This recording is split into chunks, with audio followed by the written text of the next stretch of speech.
Kaagapay muli po nagbabalik ang inyong programa sa 702 DZAS FEBC Radio TV, Agapay ng Sambayanan. At ito nga po ang Entre Pinoy Special. And ako pa rin po ang inyong companion, Kael Garcia. And of course, no mga kaagapay, sabi ko nga kanina, ito na po ang huling episode ng Entre Pinoy Special for the year 2025. Kaya nagpapasalamat po kami sa inyo, sa mga masugid naming tagapakinig at tagapanood. Mapa-radyo man yan, mapa-online. Salamat po sa inyong walang sawa at walang mintis na pakikinig sa ating mga programa. Kasi talaga naman mula umaga, tanghali hanggang gabi ay nariyan po kayo. Handa nyo kaming agapayan anumang oras at pagkakataon. At sabi ko kanina, marami tayong matututunan for this episode. Kasi nga dahil huling episode na for this year, ito todo na po natin kasi gusto nating harapin ang year 2026 ng may pag-asa, no? Na talaga namang nandiyan ang Panginoon na handang umalalay po sa atin. Kaya without further ado, makakasama na po natin. Kung baga nakikita nyo na sa inyong mga online views, no? Sa online mga viewers natin, hindi lang po ako nag-iisa, may makakasama po tayo. At syempre, suking-suki na po natin siya sa ating programa kasi hitik po talaga sa impormasyon, sa wisdom, yung kanyang mga sinashare. Kasi nga, ang dami niya nang natulungan ng mga kaagapay po natin. Kasi makakasama po natin na isa pong registered financial planner po na mayroong 13 years experience sa industry. So siya po ay namamahala ng halos 1 billion na halaga po ng client portfolios at tumutulong sa mga pamilyang Pilipino when it comes sa wealth planning, estate planning at sa long-term financial strategies. Siya rin po ay chartered wealth advisor, chartered trust and estate planner at dating fraud prevention specialist sa JP Morgan Chase and Company. Siya rin po ay nagsalita na sa TED, sa Bloomberg, sa ANC at sa iba pang madami pong segments and programs. Kaya we are so blessed na makasama po natin siya this morning. Walang iba yan po si Sir David Angway. Sir David, welcome to the program. Maraming salamat sa pag-invite again. Yes. Alam ko, sawang-sawa na kayo sa akin. Pero hindi naman. hindi tayo magsasawa sa pagtulong sa ating mga kababayan. Yes, Sir David. Pero bago yan, bago tayo pumalaot dun sa ating magiging discussion, batiin mo muna, shoutout mo muna yung mga listeners, viewers natin. Well, binabati ko ang lahat ng nakikinig sa Entre Pinoy and especially international ang ating mga tagapakinig at mga sumusubaybay. So, kung saan mang dako ka ng Europa, Amerika, Australia, or even South America. Yes. Okay, mabuhay ka. And sa lahat ng mga taong nakikinig na willing maging part ng entrepreneurship this coming 2026, of course, okay, we're praying for you na magkaroon ka ng enough courage, not only capital. Tama yan, Sir David, no? Kasi gusto natin maging handa for the year to come, no, 2026, no? At syempre, napakamahalaga na itong mapag-uusapan natin para maging handa ang bawat individual. Hindi lang, of course, sa mga entrepreneurs, diba? Yung mga business person, pero lahat po tayo kasi involved ka dito. Basta may usaping pera, no? Lahat involved po dito. Pero, Sir David, ano nga po ba ang mapag-uusapan natin this day? Nako, it's all about relationship and money. Relationship. Wow, grabe. Usapang relasyon pala to. Pero hindi sa tao. Yes.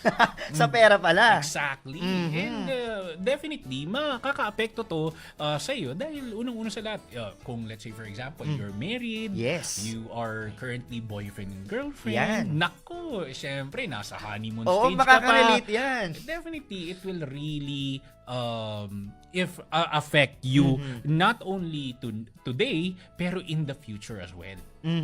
Dahil nga ang Entrepreneur Special po ay focus sa mga, dahil po ito ay business-oriented program ng DZAS, syempre mahalagang mapag-usapan po natin bakit ba napakahalaga ng pera sa usapin ng relasyon. Nako, in the Filipino context, bihira sa atin mag-usap about kaperahan. Alam mo kung tuwing kailan lang nabobrought up ang pera? Kailan ba yan? Kapag nag-aaway na.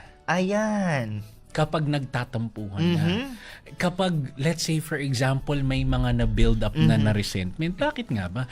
Dahil in the Filipino culture, hindi tayo at ease, kumbaga, na para bang kapag nag-usap about sweldo, kapag nag-usap about sa personal spending pattern, nafe-feel natin kaagad na niyuyurakan ang ating pagkatao. Kaya pinagbabawal na usapin yan. Pero alam mo ba, Kael, there's a survey from SWS Asia na 53%. Again, let me remind everybody, 53% ng mga Pilipino nowadays have a huge stress about money.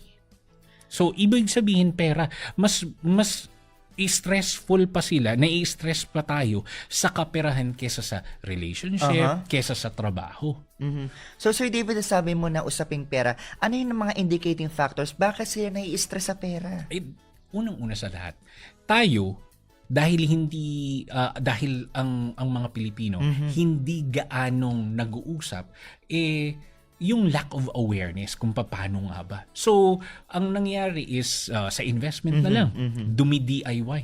Syempre, DIY tayo lahat. So, instead na tayo ay mag-ask, mag-research, dahil sa kaka-DIY natin, nai-scam tayo. Biruin mo tayong mga Pilipino, madalas tayong nai-scam dahil feeling natin dahil meron pala tayong pera, napakatalino na natin. Let me repeat. Hindi ibig sabihin meron ka o bagong sahod ka or bagong kuha mo yung bonus, tumalino ka.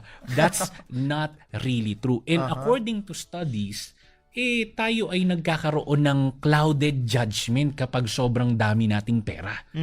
So, the reason why I always recommend to everybody na you manage your environment. Ibig sabihin, let's say for example, ikaw, Kael, I can trust you sa usaping pera.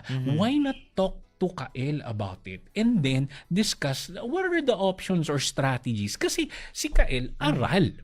Paano kapag, let's say for example, kumuha ka lang ng mga strategy sa, let's say for example, hindi mga lisensyadong tao. Ikaw ba, papayag ka na i-drive ka ng isang cab driver na wala siyang lisensya? Ay, mahirap yan, Sir David. Same thing with our kaperahan. Kaya marami tayong kababayan na nai-stress dahil 40 years na pinagpaguran na wala lang in 1 month. In 2 months. And ayaw naman natin ng ganun. Kaya this is a really good program. Entrepreneur Special. So, Sir David, nabanggit mo kayo na yung Filipino culture. Ano bang meron sa ating pamumuhay? Bakit nagiging problem or mahirap or sensitive yung gantong usapin when it comes to money? Kasi nga, ito pala ang na-discuss natin nung nakaraan na yung mismong money mo, okay, yung money na earnings mo is ini-equate mo sa iyong self-worth, which is napakamali. So let's say for example, okay, 'di ba? How do you feel, Kael, whenever na bagong sahod? 'Di ba happy ka? Happy, masaya tayo. Pero kapag dadatnan ka na ng petsa de peligro, yung 2 days before, 'di ba? 2 days before the sahod. Syempre nagpapansit kantong ka na lang. Ay, madami makaka-relate. Nagpa-fasting ka na lang ng tubig and all. Anong nangyayari? Yung self-worth mo bumababa din. Yes. Which is tayong mga Pilipino, hindi mo dapat ini-equate yung bank account mo sa self-worth mo. Correct. Para ikaw, at the end of the day, yung value mo. Di ba? Your value is beyond that. Kaya, that's the main reason why tayong mga Pilipino nai-stress all the time. Roller coaster ang ating feeling all the time na para bang, have you ever felt nung wala kang pera, parang down na down ka din? Di ba? So, alam ko, marami nakaka-relate dito, pero hindi pala dapat. So, saan mo dapat ini-equate yung value mo? Saan nga ba, Sir David? Siyempre, of course, as a Christian, we always look at what are those things na nire-remind tayo ni God. Di ba? Yes. Yung value natin was actually given by God. Hindi dun sa sinasabi ng madlang people. Correct. Kaya kaagapay kung may mga nagkasabi sa'yo na yung worth mo ay matatagpuan sa pera, ay, baka maling environment yan, Sir David. Or di kaya, yung self-worth mo, ini-equate mo kung saang subdivision ka. Ayan. Or di kaya sa coaching din na drive mo. For me, kalukuhan yon because you will end up being depressed. Kaya nga po madami tayong na-experience, nakaka-witness tayo ng mga tao na talagang they find their value sa mga kung gaano kalakas yung influence nila, power, possession, which is not. Tama yung sinabi mo, no? Talagang dapat i-value or i-anchor natin yung sarili natin kay God. Yes. So, mahalaga po yun. So, ito naman sa mga kaagapay natin, di ba usually kapag magbabagong taon, usong-uso yung madami nagpapakasal eh. Yeah. Diba, Sir David? So ngayon, i-share nyo naman sa amin, ano ba yung pinaka-common na conflict na kinakaharap ng mga couples today when it comes to money? Kasi syempre, diba, pera ko, pera mo. Parang dapat, usually, kailangan mapagsama yan in one union. Okay, well, I'll give you an idea kung saan malilesen yung away ninyo. Number 1, kailan ba kayo dapat magkaroon ng joint account? Di ba? Number 2, meron dapat kayong personal account. Okay? And lastly, luxury account. Wow! Luxury So, account. ibig sabihin, itong tatlong to, joint account, yan. Let's say for example, sa renta, di kaya sa mga mismong joint goals ninyo, you need to put money directly there. Okay? Number 2, yung personal account mo, yung mga personal na gastusin Yes. mo. Hindi lang dapat yung pera mo, pera ko, 'di ba? Yung pera ko, 'di ba? And that's actually a popular myth na kailangan nating tibagin dahil as a Christian, we need to have the right mindset along the way. And that's why diversification is the key. And then lastly, luxury account. Ano nga ba yan, sir? Siyempre tayo ay may mga luho. Alangan man puro ano lang tayo, tipid. Hindi. Dapat meron tayong goals at the end of the day. So, naalala ko sa mga clients ko directly from the corporate, meron silang tinatawag na corporate governance. Ganito dapat tayo gagastos, ganito dapat tayo magtitipid. Ngayon, dapat meron din kayong family governance. Why? Dahil ilalagay ninyo doon yung set of expectations ninyo. Alam nyo, marami sa ating mga kababayan na married na yung mismong expectations ng isa, hindi niya sinabi doon sa kanyang spouse. Yes. So ang ending is, gusto niya nabasahin siya ng spouse niya sa utak, di ba? So, Manghuhula po ba? Exactly. That's why kayong mga tagapakinig right now, kung kayo ay currently newlywed, this is the best way to talk about. Now, kapag hindi naman kayo newlywed, talagang medyo matagal na kayo, I still encourage you to create family governance. Saan natin papaaralin si Junior? Yes. Paano yung magiging decision natin directly sa travel plans natin? Ano yung pwede nating gawin na succession plan kapag, let's say for example, si Junior lumaki na, siya na ba yung mag-create ng business along the way? Paano yung savings plan natin?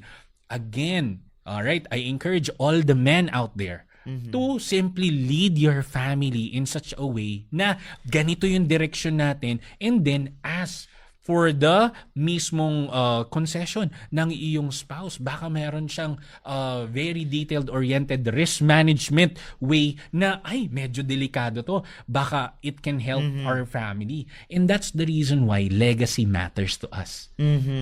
At napag-usapan nyo, Sir David, yung usapin ng ownership din when it comes sa asawa. Di ba nauuso ngayon ng mga prenuptial agreement? Yes. So what that's can you say correct. about that? Well, I'll be discussing that one thoroughly soon. Okay? Well, especially, kailan ba dapat magkakaroon ka ng prenuptial agreement? Okay, sa ating mga tagapakinig na you are part of the blended families. So, kung meron ka ng unang asawa dati, tapos you became a widow, tapos nagkaroon ka ng mga anak, and then you're already wealthy, I always recommend to protect the kids. Okay? Dahil dun sa new family mo, okay, kapag ikaw ay nagpakasal at walang prenuptial agreement, ang problema natin dito is baka ma-invalidate yung mga kids. Correct. Especially yung hatian. Correct. Diba? Kasi yun yung una mong na kuha from the first marriage mo. So ngayon, Paano kapag single ka at you would like to have a prenuptial agreement? Pwede rin yun. Para at least magkaroon ng magandang family governance. Remember, okay? Hindi kawalan sa isang tao kapag nagkaroon ng prenuptial agreement. Especially meron tayong mga nakikinig right now na very high independent women. Correct. 'Di ba? Na high earners, although not rich yet, pero high earners na nag-acquire sila ng maraming asset. So to protect yourself directly from the mismong possibility okay, of conflict in terms of asset management, we also recommend that. Okay? So isa yun sa mga try mo i-reconsider, pero if you would like to learn more about it, then contact somebody who is a financial planner na lisensyado. Correct. Lisensyado dapat, mga kaagapay. Hindi lang yung nag-create lang ng video and then wala namang enough competencies. Kasi anybody can say na you do this, you do that, pero without competencies, ipagkakatiwala mo ba yung financial journey mo sa taong yon? Yes, definitely agree, no, Sir David. Kasi alam mo naman natin ngayon, nauuso, na-witness natin sa news, yung mga for example, celebrity. Tapos yung mga asawang politiko, di ba? Yes. Talagang pinoprotect nila yung kanilang mga assets. Yes. May mga prenuptial agreement. Ito naman, sa mga, dahil nga kakakasalan ng iba dyan, o kaya hirap na hirap silang mag-start up ng money conversation. Kasi sabi natin kanina, very sensitive sa kultura ng Pilipino. Paano ba dapat ilatag to sa usapin ng mag-asawa? Dapat, before pa lang magpakasal, meron ng money conversation. Dahil, based dun sa aking mga ginagawang family governance, I always encourage the couple, especially newlywed, to have this so-called money dates. Money dates. Okay. The 1 hour, we double check everything that we got and all those expenses na upcoming para at the end of the day, tayo ay may transparency and accountability while we are growing our marriage. Because that is something na ipapasa mo to the next generation. Kasi ang mga ating mga kababayan right now na hindi nagkakaroon ng money dates, punong-puno ng resentment. Nagagalit na lang. Tapos, nagkaroon na ng mga anak, Kael. And kapag nagkakaroon ng mismong mga bulyawan, dun na lang na ipapasa sa mga anak na, hala, bawal mag-usap about pera kasi nagagalit si mommy and si daddy.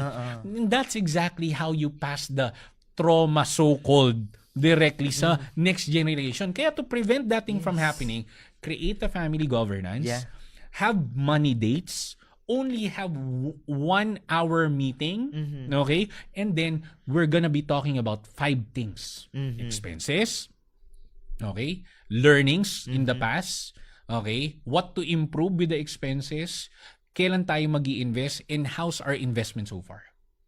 Those are the things. I don't think na tatagal pa kayo ng 2 hours or 3 hours with that question. Totoo yan. Diba? So, that's why criteria is very important. At nabanggit mo kanina, Sir David, yung, for example, yung joint account. Kasi ngayon, hindi pa man nagpapakasal, boyfriend-girlfriend pa lang, meron ng joint account. Delikado yun. So, ikaw, anong masasabi mo dyan? Okay, meron tayong mga kakilalang artista na hindi lang nagkaroon ng joint account, pero nagkaroon din ng businesses. Yan. Nag-thrive. Tapos, they ended up breaking up at the end of the day. Again, I don't recommend you to enter with that such agreement without sophisticated contract. Why? Because it will lose your money. Okay? You will lose your money. You will end up being more stressed. Hindi ka makakatulog, yung peace of mind mo. Kaya kung ikaw ay kayo pa lang ay mag-boyfriend or mag-girlfriend, I don't recommend you to create a joint account because you're pushing yourself directly at the edge of the cliff kung saan there are a lot of uncertainty. So ngayon, ayan na naman, DIY na naman. That's why you need to consult a professional because if you ended up not doing that, then willing ka ba mawala ng pera? Kung hindi, okay, invest in terms of professional people. So, let's say for example, willing ka ba mag-pay ng doctor's fee just to understand exactly kung ano yung mismong diagnosis Correct. mo? Or gusto mong pagbigay na sa'yo ng doktor, bahala na ako dito. Okay, di ba? Bahala na ako mag-interpret. And that's really delikado. Very dangerous po yan. Mm-mm. So ngayon naman, Sir David, nabanggit mo yung mga bagay na yan. Kasi ito yung mga common na problem na kinakaharap ng mga Filipino families, di ba? Ayaw nila na mag-usap about sa money kasi probably they can hihirapan silang mapagsalitaan din. Yes. Lalo na, for example, when it comes sa mga parents, na yung responsibility ay ipinapasa sa kanilang mga anak when it comes to paying the bills at home, sa pagbibigay. Anong masasabi mo dyan? There's always going to be boundaries, right? So, a healthy boundary means you can say yes, you can say no. Pero if everything was given directly to the kid, I believe that's something na borderline dangerous na. Okay, ika nga. That's why money dates or di kaya frequent talks, all right? Di ba? Para meetings or di kaya a little bit of reunion na are we aligned with our goals? If you will give me that tons of stress, I cannot save money. And if I cannot save money and then during that time, gusto ko na magpakasal, Ayan. I'll end up borrowing money from you. Gusto nyo po ba yun? That's why there should be a very good expectation, communication. Oh, by the way, Kael, I'll give you an idea. Okay? There's this 2023 study na bakit yung wealth transfer hindi nangyayari. Okay? There was this study na out of 3,940 high net worth individual na family. Bakit hindi nagiging successful yung transfer ng wealth ko directly sa anak ko? You know what? 60% because of lack of communication. Communication is key po talaga. So can you further expound that? How important yung communication when it comes to the family sa usapin ng pera? Okay. Again, communication is king, context is the queen. Yes. All right? So, again, the reason why people ayaw nila ng pinag-uusapan to kasi baka mamaya may matouch silang sensitive issue. Hindi pa ako natetegi. Bakit kailangan na natin tong pag-usapan? So, again, it's coming directly from the lack of control and natatakot sila. Remember, tayong mga Pilipino, nai-stress tayo kapag wala tayong control. And ang problema naman natin, let's control the controllable. Kung ikaw ay natatakot na mawaldas niya yung mga bagay na yan, di ba? Dahil bata pa lang to, medyo spender na to, di ba? Delikado kapag pinag-usapan natin yung pera. So, again, this is what I always encourage. Create tons of layer. Di ba? So kung pag-uusapan natin yung pamana, paano niya hindi mawawaldas yung pamana? Di ba? There are certain structures na pwede natin gawin. Kaya hindi mo pwedeng i-DIY yan. Dahil kailangan mo ng professional para paano kapag ginawa niya to? Paano kapag hindi niya naman to ginawa pero iba naman yung ginawa niya? That's why context is the queen. Hindi mo pwedeng, yung financial advice natin all the time, Kael, is all about customization. Yung finances mo nung 20s ka is quite different from my finances nung 20s. Correct. So bakit the same tayo? Diba? That's why I always recommend you to communicate with a professional advisor na you can trust para they can lead you the way. Alright? Sabi nga natin, if you're in the land of Egypt, you need to look for a Moses that can put you directly or travel with you towards the promised land. Di ba? Di ba? So, yun ang kailangan natin. Naalala ko tuloy yung kwento sa Bible din, yung parable of the prodigal son. Yes. Di ba buhay pa ang kanyang tatay? Hiningi na kaagad ng mana, winaldas na kaagad. And that happens. Pero, meron tayong mga structure and layers to prevent that thing from happening. Pero, ang problema, hindi ang tawag nito, delay na lang natin. Oo. Sa kaka-delay, ito na yung pinaka nagiging problema. There was this problem wherein 5 magkakapatid hindi makapagdesisyon if let's say for example, iko-continue pa yung mismong buhay ng mom nila at the age of 89. Ito magal ng 5 years sa ICU. It's worth 140 million yung nagastos nila.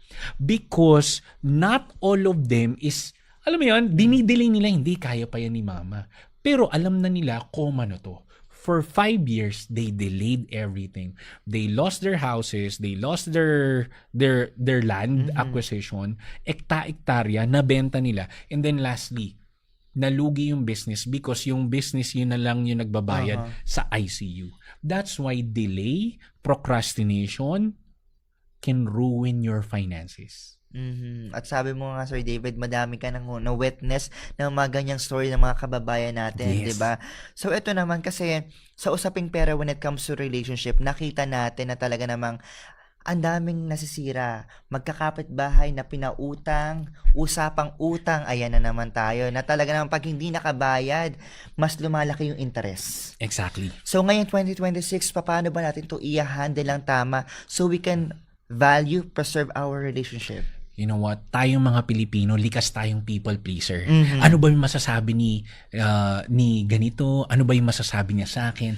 We always look at other people's perspective towards us. Kaya nga, it affects our finances. So ngayon, kung isa ka sa mga taong may problema sa pagpapautang, dahil tayo rin naman, ito, nagpautang din tayo, and then hindi rin tayo nabayaran.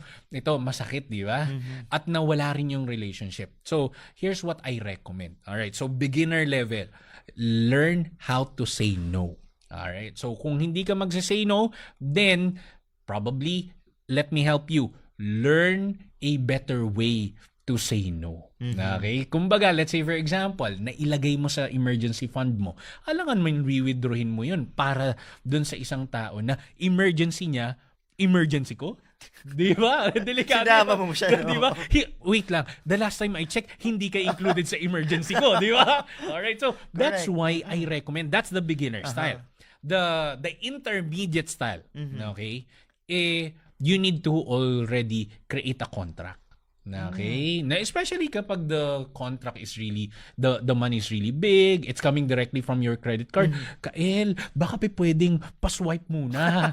Di ba? So, friend, baka pwedeng mag-create na muna tayo ng contract. Oo. Ito yung magiging collateral. Need ng agreement. Yes, need ng agreement. Kasi remember, this is a really good story.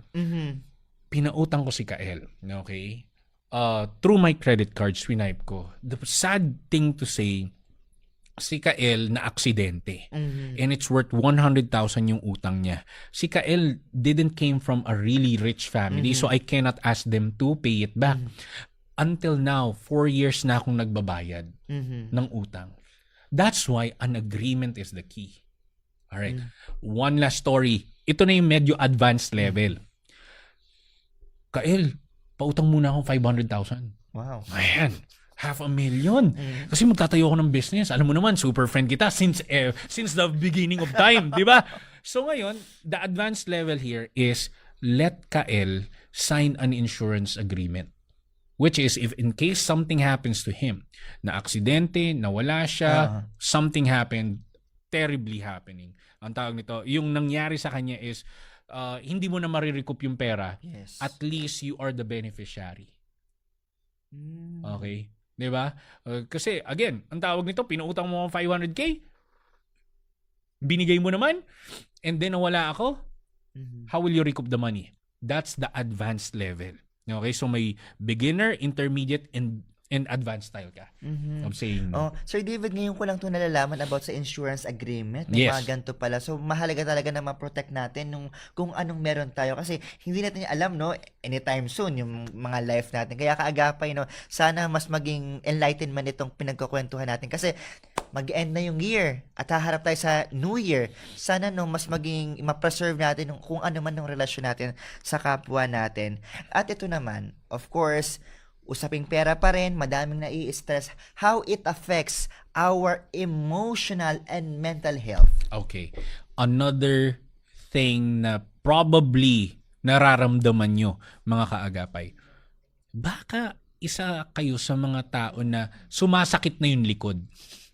Dahil there's a study out there na yung pagsakit pala ng likod can be in relation to the financial stress. Ayan. Dahil there's this so-called book na The Body Keeps Scores.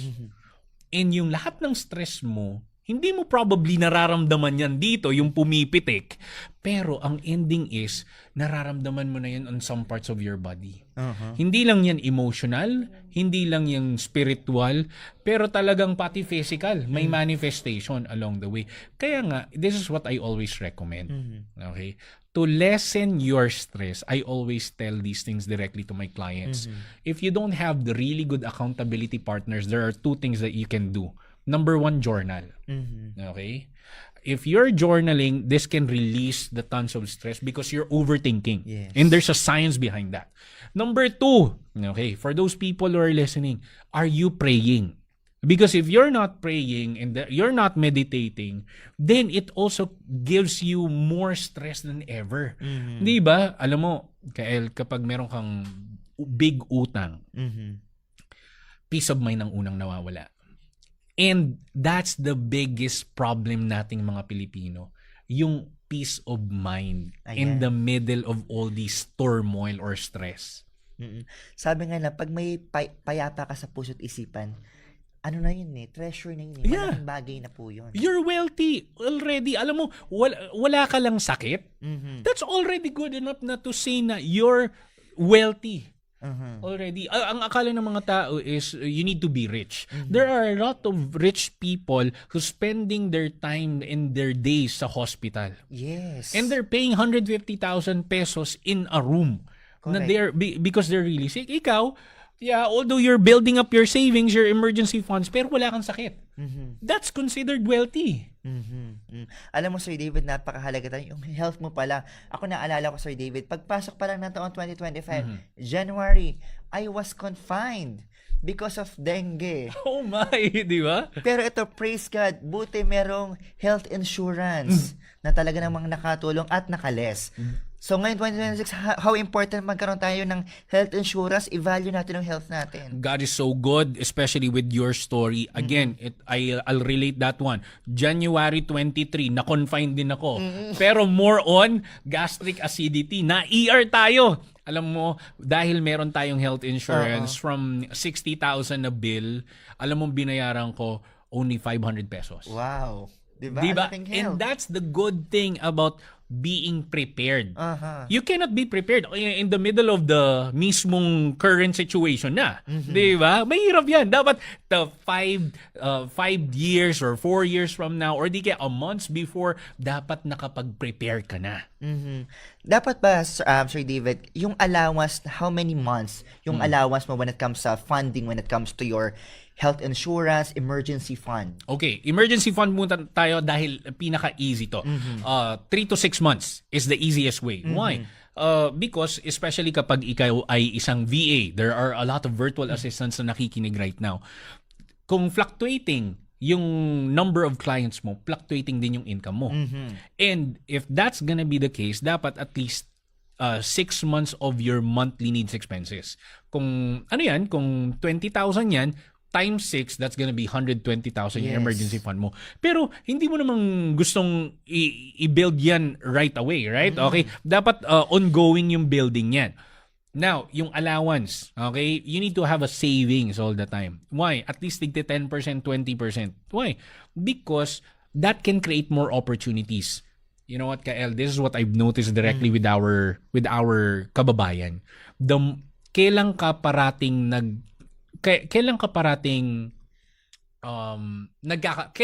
nagkakaroon ng emergency? When do you notice? Syempre, unexpected yan. Okay, tuwing wala kang pera. Di ba? Bakit sa tuwing wala akong pera, doon pa nagkakaroon ng nangyayari. emergency? Oo. Right? Pero tuwing meron kang pera, wow, walang nangyayaring delubyo, right? Oo. Okay. And that's why you need to maintain that bucket of savings along the way. So, you need to at least have 10 to 20% from your income. Now, Sir David, paano yan? What if, let's say for example, wala na talaga akong masave? This is the best time for you to create another income stream. Because, alright, your income stream can actually pay your dream job at the end of the day. Okay? So, again, there's this income stream in your dreams attached to it. So, ano ba yung gusto ko? Again, remember, it's not always rainbows and sunshine. Correct. Whenever na you're creating a business. Kaya nga, it's really necessary for you to add another income stream. Kasi kapag, tingnan mo, right now, kung nakaupo tayo, 4 yung mismong pundasyon nito. Correct. Okay, yung paa. Paano kapag 2 lang? Tumba ka. Tumba ka agad. Same thing goes with your income stream, your cash flow.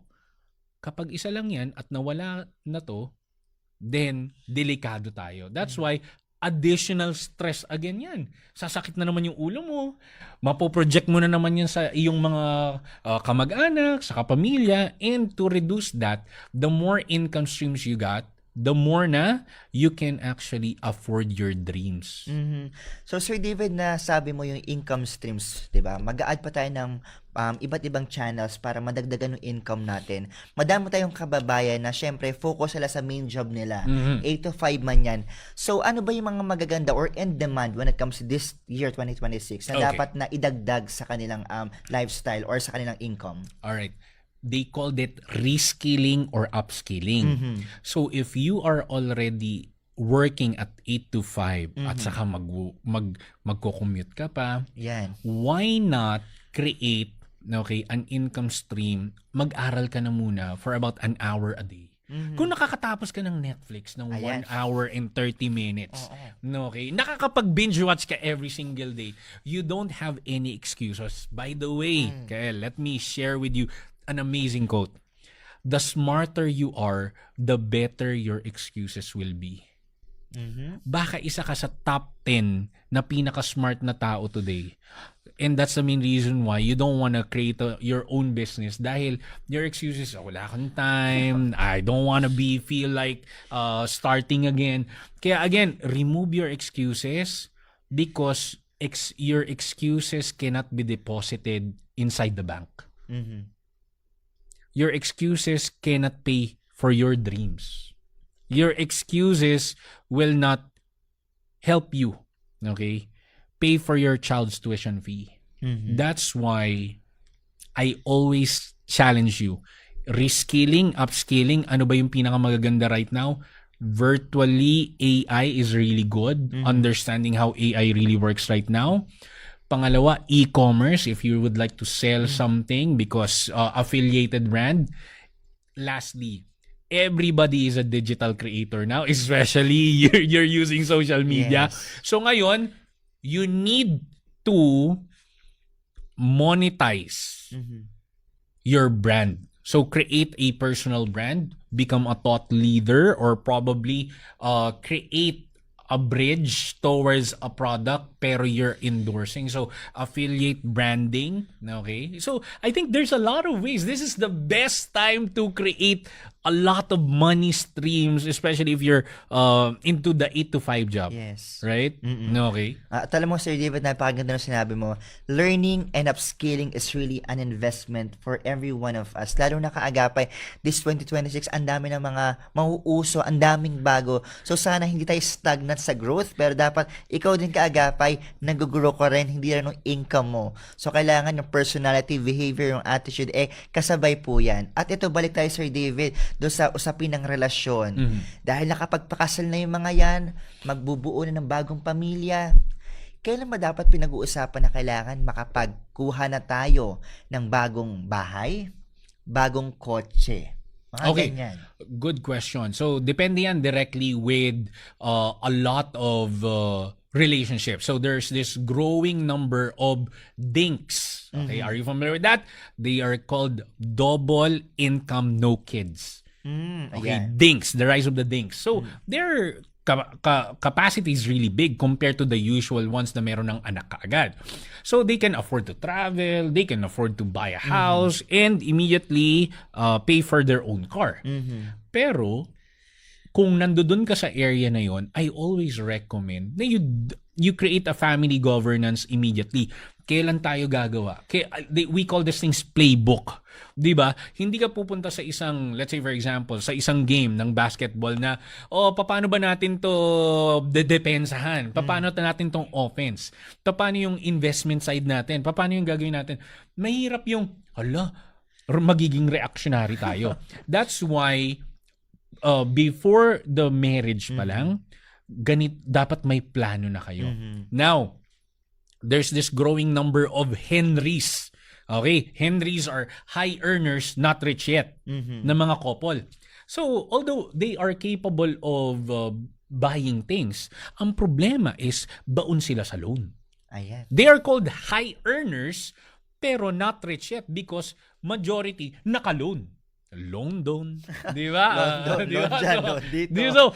So, dun nangyayari. Lahat ng online apps nakasubscribe na. Ayan. So, what they're earning, they're also losing. Correct. So, ngayon, if they're always be in that cycle, matatalo ka.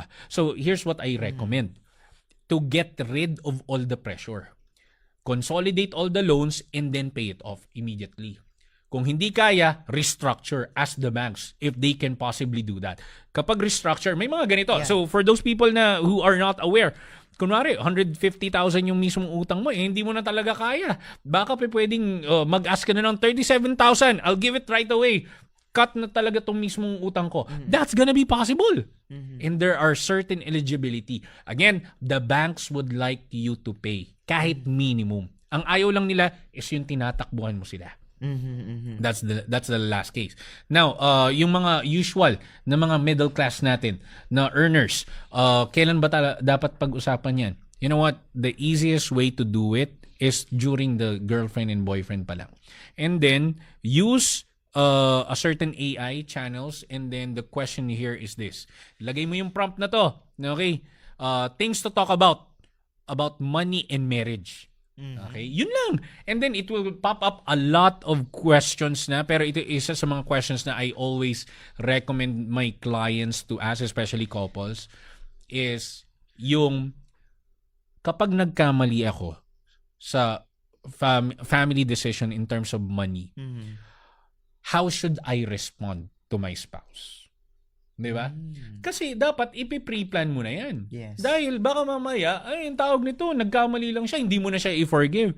And that will create a growing resentment. And you don't want that, right? So it's really necessary na, remember, we're all growing up. We learn, we grow, we learn from our mistakes. The problem here is, how will you respond to your spouse if nagkamali sila about finances? Napakaganda, no, Sir David. Talaga naging siksik yung usapan natin. Pero ito, bago ka namin pakawalan, Sir David, ito na lang sa mga kaagapay natin na para ma-value yung kanilang relationship na hindi nagiging conflict sa pera. Diba? Pag sinabi yung pera, what is the one financial principle na pwede mong ibahagi sa amin na pwede nating isabuhay yung practical para sa ating mga kaagapay?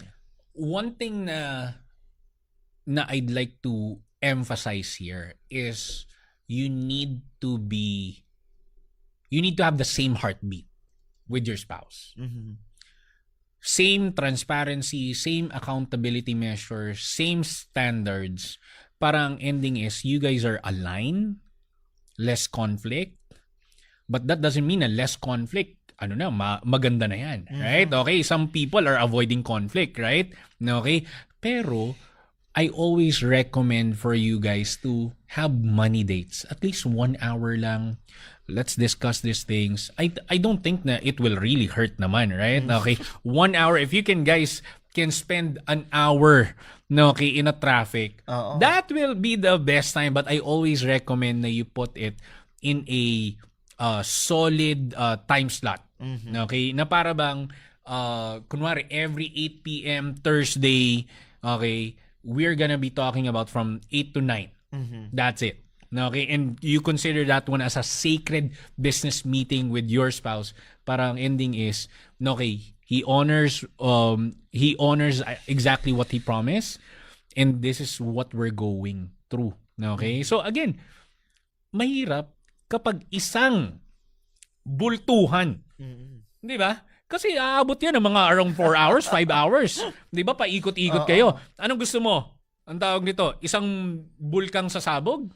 Or yung unti-unti, we release the resentments, we forgive, we talk, we air our frustrations? Or gusto mo ng isang bulkan na lang na sasabog and then aalis na ng bahay? Mahirap yan, Sir David, na talagang sasabog ka na lang, di ba? Sa problema dun sa mga kinakaharap nyo when it comes to money.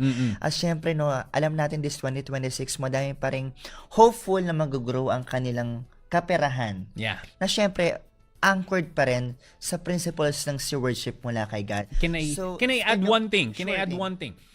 There's this quote na I'd like to emphasize to everybody na praying together is the most intimate thing a couple can do. Wow. When we say that, it means that we are not only aligned with ourselves, but we're also aligned with God's principle. Wow. Kaya nga, we talk about tithing. When do we tithe? Gross ba or net ang tithing? These are the core principles that we need. How can we elevate our tithing? How can we provide more for other people na needy compared to all of us? Right? Who should we help again and again? Di ba? Yung mga pledge natin, when can we restart that again? And these are the visions that's not coming directly from out of greediness, yes, but out of love, not only for the country, for our community, but also for those people na you were also investing in. Di ba? At ngayon, Sir David, napakasiksik ng naging usapan natin. Ang daming learnings, usaping pera, usaping relationship, usapin ng pag-grow. Sana kaagapay, marami kang natutunan. Kung meron man, paki-comment mo nga sa atin ongoing streaming sa Facebook at sa YouTube, and we're so excited na mabasa yan. Sir David, sa ating pagwawakas, kung may mga kaagapay tayo na nais mas matuto, mag-reach out sa inyo para mas mahawakan pa kanila yung wealth nila ng maayos, how they can communicate and connect with you. Okay, so please double check my website, www.davidangway.com. I believe na ipopost naman nila dito yan. And I also have Facebook account called David Isaiah Angway, yung verified with check, kasi nga marami tayong impersonator, di ba? Na nanghihingi ng pera, di ba? Di ba? That's really crazy, no? Okay, we do have a TikTok account as well. If you're actually watching short reels and mga short videos, then I also have TikToks because I also offer my advices. Yung mga ang tawag nito, mga usual questions ng ating mga kababayan. Sir David, ano ba yung dapat abangan nila kay Sir David Angway this 2026? Well, please subscribe directly to my email list because I'll be announcing a lot of things, okay? Because unang-una sa lahat, I don't want to preempt all the surprises. Yes. Pero we're creating a big stuff for everyone who would like to learn more about money management, from the beginner style, na intermediate up to the advanced level. Because I'd like to share yung mga frustrations ng mga clients ko to all those listeners. And syempre, nawala na ng mga pera tong mga kliyenteng to eh. Umiyak na to sa akin. So ayoko nang ma-frustrate ka. Correct. Kaya please subscribe directly to my email list. That's gonna be, again, www.davidangway.com. Muli, Sir David, maraming salamat sa time mo. Talagang si Sir David, suking-suki natin dito sa Entrepreneur Special. When it comes to money management, talagang siya lagi ang ating kinukuha. Kasi sa bawat mong kaagapay natin, entrepreneur ka man, entrepreneur, or isang individual na nais matuto, talaga naman makinig lang sa ating program. At sana kung meron kang natutunan, i-take note mo na yan at syempre i-comment mo sa ating ongoing streaming. And we're so excited na mabasa yan. Kaagapay, huwag kang BBTU. Magbabalik pa rin po ang ating programa. Dito lang po yan sa 702 DZAS. Usapang trabaho, usapang kabuhayan, usapang negosyo, usapang asenso, Entrepinoy Espesyal.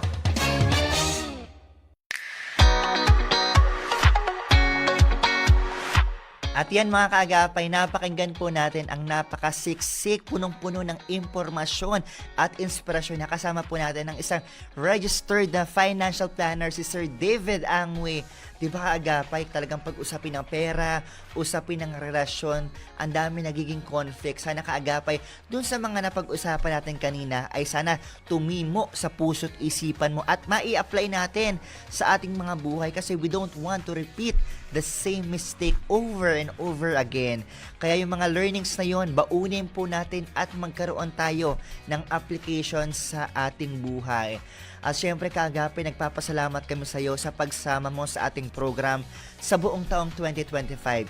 Probably this would be the last episode of Entrepinoy for this year, pero magkakasama pa rin tayo for January 2026. Kaya kaagapay, patuloy kang mag-tune in, mag-follow, mag-subscribe sa lahat po ng social media channels ng inyong agapay ng Sambenan. Nagpapasalamat po tayo sa ating team na tumulong sa ating broadcast ngayong araw, sa ating mga production technician, sa ating radyo TV team, sa ating programming team, at maging sa ating Bukawe transmitter site at sa ating engineering team. Muli kaagapay, ako po ang inyong nakasama sa ating program, Kael Garcia, at maraming salamat sa pagsama sa amin. Dito lang yan sa Entrepreneur Special over 702 DZAS. God bless you and Happy New Year! Bye! Usapang trabaho, usapang kabuhayan, usapang negosyo, usapang asenso, Entrepinoy Espesyal.